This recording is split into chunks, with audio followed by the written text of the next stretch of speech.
আমি ঘুমের ভান করে রইলাম, কিন্তু সাকিবের দুষ্টামি কিছুতেই থামছে না। ও ছোট তো, এসব ব্যাপারে একদম কাঁচা। অনেক চেষ্টা করেও ঠিকমতো কিছু করতে পারছিল না। আমি চুপচাপ শুয়ে থাকলেও মনে হচ্ছিল আর বেশিক্ষণ নিজেকে সামলে রাখতে পারব না। মাথার ভেতর এক গাদা প্রশ্ন ঘুরপাক খাচ্ছিল। আমি কি উঠে বসে ওর চোখে চোখ রেখে সবটা মেনে নেব, নাকি ভান করে চুপচাপ থেকে যেটুকু হচ্ছে সেটা সেভাবেই শেষ হতে দেব? ও তো এসব বোঝে না ঠিকঠাক, তাই ওর কানে কানে বললাম, তুই এখন একটু বিশ্রাম নে, বাকি কাজ আমি করছি। তারপর যা হলো সেটা কেউ বিশ্বাস করলেও করত না। আমার নাম নীলা, বয়স ২১। আমি আমাদের ভাইবোনদের মধ্যে সবচেয়ে বড়। ৩ বোন ১ ভাইয়ের মধ্যে আমি সবার আগে জন্মেছি। বাবা একজন প্রতিষ্ঠিত ব্যবসায়ী, তাই ছোট থেকেই অভাব কষ্টের মুখ দেখি নাই। যা চাই তাই পেয়েছি। আমার বিয়ে হয়েছে, তবে এখনও সন্তান হয়নি। এটাই একমাত্র অপূর্ণতা।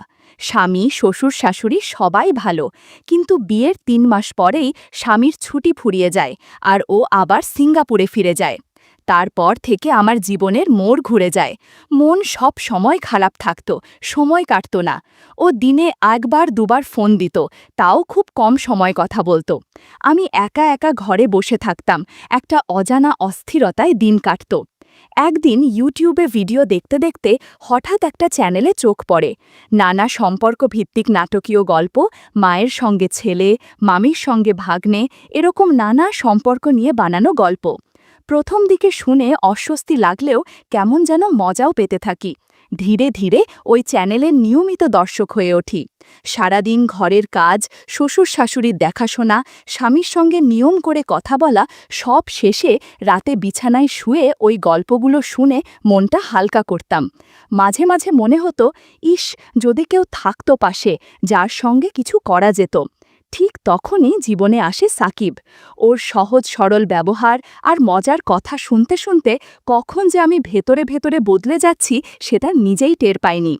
আমি এমন রক্ষণশীল পরিবেশে বড় হয়েছি, অথচ অজান্তেই এক অদ্ভুত টান অনুভব করতে শুরু করি। সাকিব আমার স্বামীর বড় বোনের ছেলে, মানে সম্পর্কের দিক থেকে আমার ভাগ্নে। বিয়ের সময় একবার দেখা হয়েছিল ওর সঙ্গে, কিন্তু তেমন কথা হয়নি। তখন সাকিব এসএসসি পরীক্ষার প্রস্তুতিতে ব্যস্ত ছিল। এরপর ওর বাড়ি থেকে কলেজ অনেক দূর হওয়ায় পরীক্ষার পর সে আমাদের বাড়িতে থেকে কলেজে যাতায়াত করতে শুরু করে। আমাদের বাড়ি থেকে ওর কলেজ মাত্র ১০ মিনিট দূর। প্রতিদিন সাইকেল চালিয়ে ক্লাসে যেত সাকিব।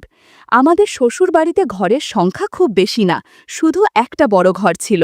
সাকিব যেহেতু পড়াশোনা করবে, তাই শ্বশুরমশাই বড় ঘরের পাশেই একটা ছোট ঘর তৈরি করে দিলেন ওর জন্য। সেখানে টেবিল, চেয়ার আর একটা খাটিয়া রাখা ছিল। তবে রাতের বেলায় সাকিব মূল বাড়ির ভেতরের একটা ফাঁকা রুমে ঘুমাতো। আমাদের বড় ঘরটাই ৩টে রুমে ভাগ করা। একটায় আমি থাকি, আরেকটায় শ্বশুর শাশুড়ি। মাঝখানের ঘরটা আগে ফাঁকা ছিল। সাকিব আসার পর ওখানে একটা খাট বসানো হয়, আর এখন সে সেখানেই রাতে ঘুমায়। পড়া শেষ করে রাত ১০টার পর ঘরে ফিরে ও মাঝখানের ঘরেই শুয়ে পড়ে। সাকিব বেশ ভালো ছাত্র, এসএসসিতে A+ পেয়েছে। কথাবার্তাও খুব কম বলে। না আছে বন্ধুদের সাথে আড্ডা, না আছে বাড়ির লোকজনের সঙ্গে খাতির। এমনকি ওর নানা নানিকেও ঠিকমতো কিছু বলে না। আর আমার সঙ্গে তো চোখ তুলে তাকায়ও না। খুব লাজুক আর চুপচাপ স্বভাবের ছেলে। আমার শ্বশুর শাশুড়ি দুজনেই বয়সে অনেকটা বড়। শ্বশুর মশাই চোখে কম দেখেন, তাই বাইরে কম বের হন। শাশুড়ি আবার এমন মোটা যে হাঁটা চলারই উপায় নেই। সারাক্ষণ বিছানায় শুয়ে থাকেন আর পান খান। শ্বশুর মাঝে মাঝে উঠোনে বা উঠোন পেরিয়ে বারান্দায় যান, কিন্তু শাশুড়িকে আজ পর্যন্ত বাইরে পা রাখতে দেখি নাই। যাই হোক, সাকিব আমাদের বাড়িতে এসেছে প্রায় ১ মাস হলো। এই কদিনে ও আমার সঙ্গে ঠিকমতো কথাও বলেনি। বুঝতে পারি আমার সামনে একটু লজ্জা পাই। আমরা একসাথেই খাই, কারণ শ্বশুর শাশুড়িকে তো বিছানায় বসেই খাওয়াতে হয়। আমি ওদের খাবার দিয়ে আসি, তারপর সাকিব আর আমি একসাথে খেয়ে নিই। সাকিব আসার পর আমার একটা সমস্যা হয়েছে, রাতের বেলা আর গল্প শোনা হয় না।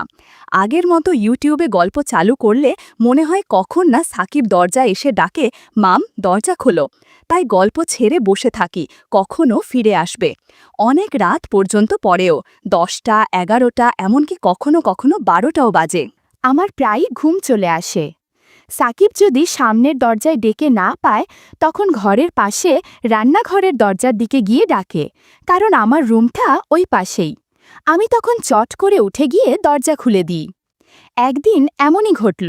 সেদিন রাত প্রায় 12:30 বাজে। আমি ঘুমে ঢুলে পড়েছি।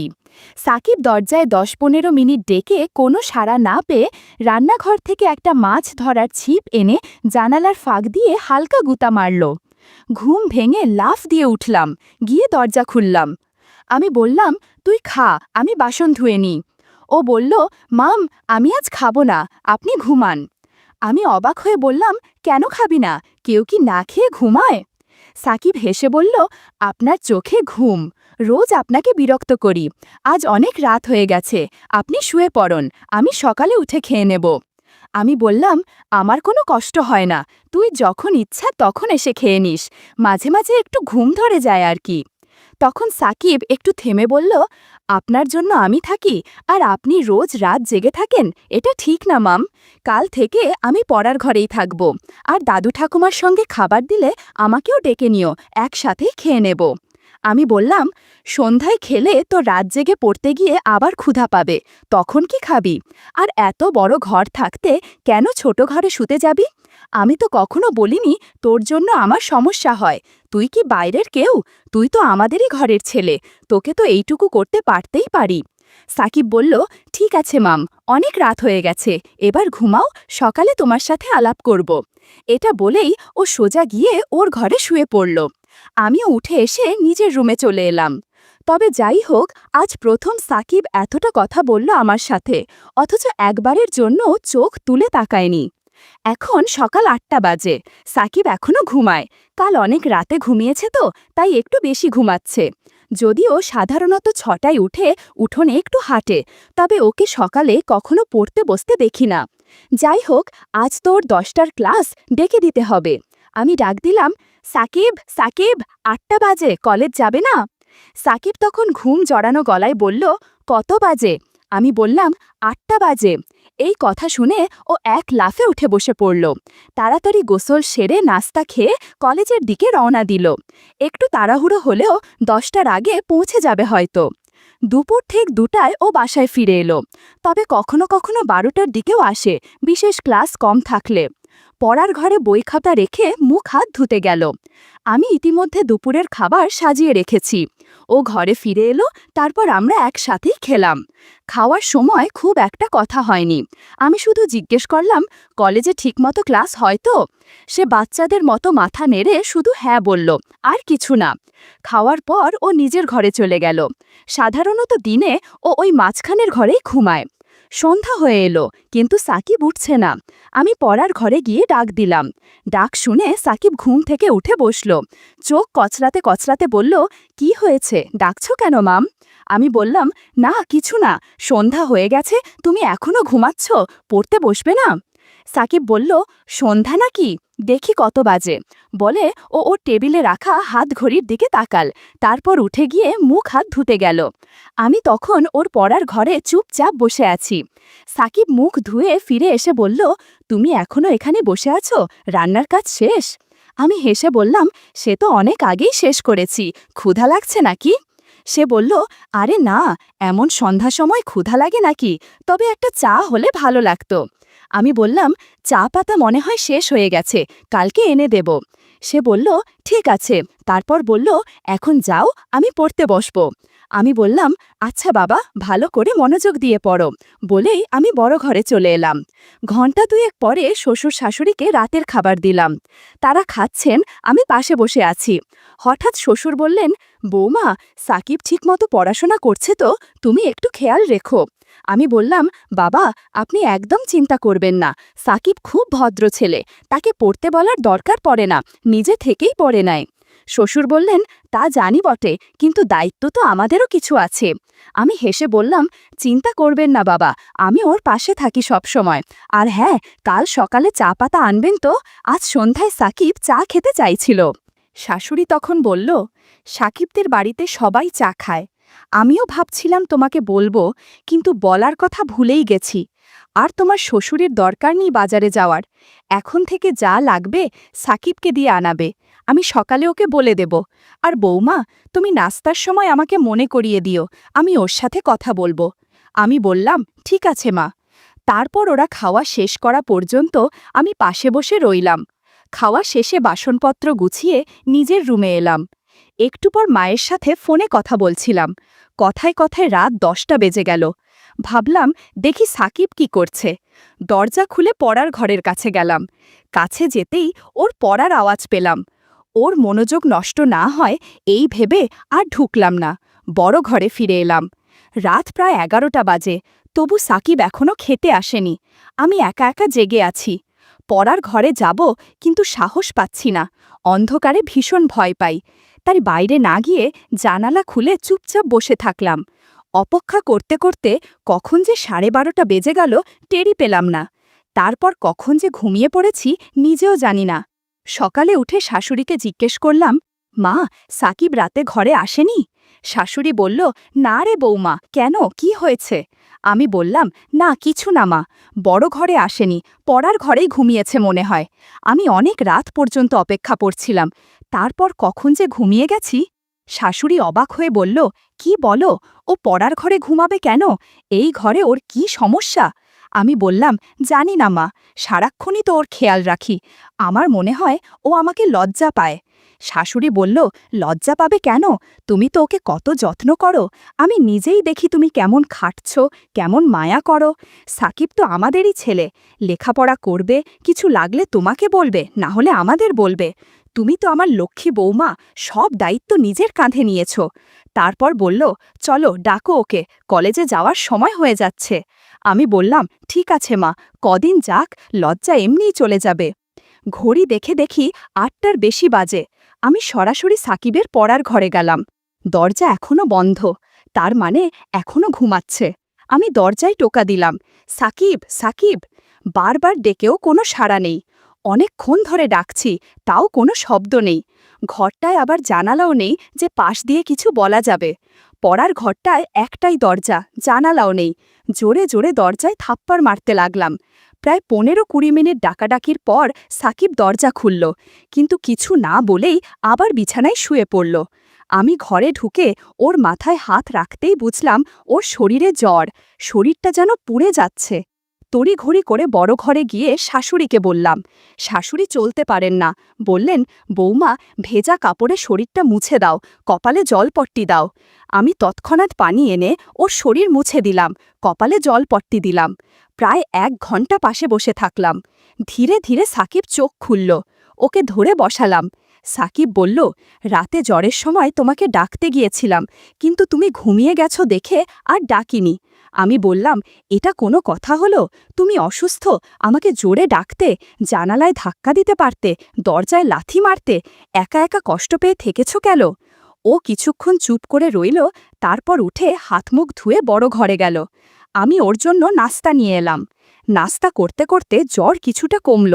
শরীর ঠিক ছিল না, তাই ও আজ কলেজে গেল না, বাড়িতেই হাঁটাহাঁটি করছিল। আমি রান্না করছিলাম, হঠাৎ দেখি সাকিব পেছনে দাঁড়িয়ে। আমি বললাম, কি ব্যাপার, রান্না শিখবে নাকি?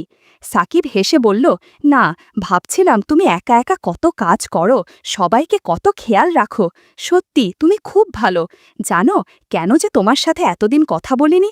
আসলে তোমাকে লজ্জা পেতাম, মেয়েদের সামনে সহজ হতে পারি না। আমি বললাম, মেয়েরা কি বাঘ ভাল্লুক যে দূরে থাকবে? সাকিব হেসে বলল, তুমিও দেখি কলেজের মেয়েদের মতো কথা বলো। আমি বললাম, তোমার কলেজে কি কোনো মেয়ে বন্ধু আছে? সে বলল, একটা মেয়ে গায়ে পড়ে কথা বলে, খুব বিরক্তিকর, নামও জানি না আর জানতেও চাই না, গায়ে পড়ে কথা বললে আমার রাগ হয়। আমি হেসে বললাম, তাহলে তো আমাকেও পছন্দ করো না, আমিও তো তোমার সাথে গায়ে পড়ে কথা বলি। সাকিব একদমে বলল, তুমি আমার আপন মানুষ, তুমি চাইলে যত খুশি কথা বলতে পারো, বরং তোমার সঙ্গে কথা না বলে আমি ভুল করেছি। সাকিব বলল, তোমার জায়গায় অন্য কেউ হলে এতটা খেয়াল রাখত না, তুমি সত্যিই খুব ভালো। আমি হেসে বললাম, হয়েছে, আর হাওয়া দিতে হবে না, এবার যাও, মাকে ফোন দাও। ও বলল, আমি বলিনি, কিন্তু নানি জানে। আমি বললাম, এই নানিকে নিয়ে আর পারি না, সব কিছুতেই বাড়াবাড়ি করে। সাকিব রুমে চলে গেল। আমি রান্না শেষে গোসল সেরে শ্বশুর শাশুড়িকে খাওয়ালাম। তারপর সাকিবের সাথে খেয়ে দেখি সে আবার পড়ার ঘরে গেছে। আমি গিয়ে বললাম, এই ঘরে ঘুমাইও না, বড় ঘরে এসো, আবার অসুস্থ হলে কি হবে? সাকিব আমার কথা শুনে বড় ঘরে এলো। আমি বললাম, তুমি চাইলে আমার রুমে ঘুমাও, আমি ঘুমাই না দুপুরে। সে আমার রুমে গিয়ে শুয়ে পড়ল। এদিকে শাশুড়ি পান খেতে গিয়ে চুনের কৌটা খুঁজে পাচ্ছিলেন না। কৌটা দিতে গিয়ে বললেন, সাকিব কোথায়? আমি বললাম, আমার রুমে ঘুমাচ্ছে, ও পড়ার ঘরে শুয়েছিল, কিন্তু শরীর খারাপ হতে পারে ভেবে আমি নিয়ে এসেছি। শাশুড়ি বললেন, ভালো করেছ, মাঝের ঘরটা ভালো না। সাকিবকে বলো পড়া শেষ করে এখন থেকে তোমার সাথে ঘুমাক, তুমি তো তার যত্ন করছো, সে শুনবে। আমি বললাম, আজ অনেক কথা বলেছে, এতদিন তো লজ্জায় কিছু বলতো না। শাশুড়ি হেসে বললেন, আমি বলেছিলাম কিছুদিন গেলে ঠিক হয়ে যাবে, তুমি যে খেয়াল রাখো, ওর মা হলেও এতটা করতো না। আমি বললাম, কি যে বলেন মা, সাকিব তো আমাদের ছেলের মতো, তার মামাও ওকে খুব ভালোবাসে, প্রতিদিন ফোনে খোঁজ নেয়। শাশুড়ি চোখে জল এনে বললেন, তোর মতো বউ পাওয়া ভাগ্যের ব্যাপার। আমি হেসে চলে এলাম রুমে। দেখি সাকিব ঘুমায়নি, মোবাইলে গেম খেলছে। আমি বললাম, গেমস বন্ধ করো, রাতে ঘুম করনি, এখন ঘুমাও। সাকিব বলল, তুমি ঘুমাবে না? আমি বললাম, না, ঘুমালেও তোমার পেছনেই শুয়ে পড়ব। সাকিব বলল, আমি তো কারো সাথে ঘুমাই না, ঘুমের মধ্যে হাত পা নড়ে। আমি হেসে বললাম, হাত পা গেলেও তো এই ঘরের বাইরে যাবে না। সাকিব হেসে বলল, তুমি খুব মজার মানুষ, মনটাও অনেক ভালো। আমি বললাম, এই ভালো ভালো বলা লাগবে না। সন্ধ্যার দিকে আমি সাকিবকে ঘুমাতে বললাম। সে বলল, তুমি অনেক কাজ করো, একটু বিশ্রাম নাও, আমি তোমার মোবাইলে গেমস খেলি। আমি ঘুমিয়ে পড়লাম। জেগে দেখি সাকিব ঘরে নেই, উঠানে হাঁটছে। আমি রান্নাঘরে গিয়ে ওর জন্য নুডলস বানালাম। খেয়ে খুব খুশি হলো, তারপর পড়তে বসলো। কিছুক্ষণ পর আমি গিয়ে বললাম, আজ আর পড়তে হবে না, শরীর ঠিক হলে কাল থেকে পড়া শুরু করো। ও আমার সঙ্গে ঘরে এলো। রাতে খাওয়ার পর শাশুড়ি সাকিবকে বলল, ছোট ঘরটা শুধু পড়ার জন্য, ঘুমানোর হলে মাঝের রুমে অথবা মামির সঙ্গে ঘুমাও। সাকিব বলল, আচ্ছা নানি। রাতে হঠাৎ করে সাকিবের জ্বর বেড়ে গেল। আমাকে ডেকে বলল, মামি, শরীরটা কাঁপছে। আমি ভেজা কাপড়ে ওর শরীর মুছে দিলাম, ওষুধ খাইয়ে কম্বলে মুড়িয়ে দিলাম, পাশে শুয়ে মাথায় হাত বুলিয়ে দিলাম। ধীরে ধীরে ও শান্ত হলো, একটু ঘুমিয়ে পড়ল। আমি ঘুমের ভান করে রইলাম, কিন্তু সাকিবের দুষ্টামি শুরু করল। ও তো ছোট, এসব ব্যাপারে একদম কাঁচা, অনেক চেষ্টা করেও ঠিকমতো কিছু করতে পারছিল না। আমি চুপচাপ শুয়ে থাকলেও মনে হচ্ছিল আর বেশিক্ষণ নিজেকে সামলে রাখতে পারবো না। মাথার ভেতর এক গাদা প্রশ্ন ঘুরপাক খাচ্ছিল। আমি কি উঠে বসে ওর চোখে চোখ রেখে সবটা মেনে নেব, নাকি ভান করে চুপচাপ থেকে যেটুকু হচ্ছে সেটা সেভাবেই শেষ হতে দেব? কিছুক্ষণের মধ্যে এমনভাবে সাড়া দিল, আমি আর থাকতেই পারলাম না। তখন সাকিবকে হালকা করে সরিয়ে দিতে হলো। ও তো এসব বোঝে না ঠিকঠাক, তাই ওর কানে কানে বললাম, তুই এখন একটু বিশ্রাম নে, আমার হয়ে গেছে। তারপর আমিও কখন যেন ঘুমিয়ে পড়লাম। সকালে জ্বর কিছুটা কমেছে। আমি নাস্তা তৈরি করলাম। ও খেয়ে আবার পড়তে বসলো। মাঝে মধ্যে রান্নাঘরে এসে দুষ্টুমি করতে চাইতো। আমি বললাম, প্রয়োজনের বেশি কোনো কিছু ভালো না, দিনের বেলায় কখনো কল্পনাও করো না। যদি কখনো কারো চোখে পড়ে বা কোনো প্রকার সন্দেহ হয়, তাহলে তোমার আমার দুজনের জীবনই নষ্ট হয়ে যাবে। আমি যা বলি তা অক্ষরে অক্ষরে পালন করবা, তা না হলে জীবন নষ্ট হয়ে যাবে, সমাজে মুখ দেখাতে পারবে না, বুঝতে পারছো? তারপর সে মাথা না দিয়ে হ্যাঁ বলল। তারপর থেকে সাকিব আর কোনোদিন দিনের বেলা করার জন্য বায়না ধরেনি, আর আমার কথার বাহিরেও যায়নি। আর আমি তখন থেকে নিয়মিত ওষুধ খেতে থাকলাম। সাকিব আমার পরিবারের একজন, তার যত্ন নেওয়া আমার কর্তব্য। আমাদের সম্পর্ক সম্মান ও ভালোবাসা ভিত্তিক, যার মধ্যে কোনো অসঙ্গতি নেই।